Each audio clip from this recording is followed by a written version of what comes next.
Gempa tektonik terjadi di Kota Lubuk Linggau dengan kekuatan 5,2 magnitudo pada pukul 8:07 waktu Indonesia Barat.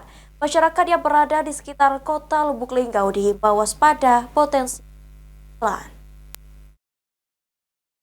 Gempa tektonik terjadi di Kota Lubuk Linggau dengan kekuatan 5,2 magnitudo atau termasuk gempa bumi menengah yang berada di pusat dataran dengan kedalaman 219 km dari permukaan bumi.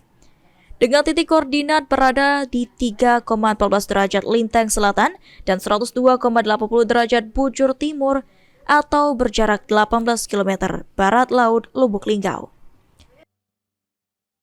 Siswanto, Kepala Stasiun Meteorologi, Klimatologi, dan Geofisika SMP 2 Palembang mengatakan, gempa yang terjadi di Kota Lubuk Linggau tidak berpotensi terjadi tsunami.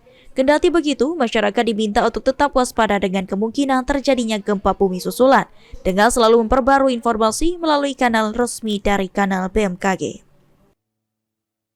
Kalau kita lihat dari hipocenter atau pusat gempa bumi yang ada di dalam perut bumi ini, gempa bumi yang terjadi tadi pagi ini adalah termasuk gempa bumi menengah karena memang hiposenternya berada antara 60 sampai dengan 300 km.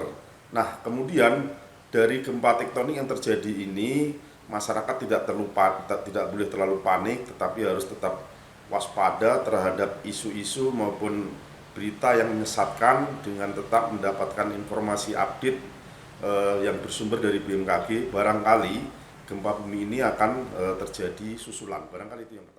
Selain Lubuk Linggau, getaran gempa juga dideteksi di Kabupaten Musirawas dan Musirawas Utara hingga ke Kota Bengkulu, Provinsi Bengkulu yang berjarak 94 km dari pusat gempa.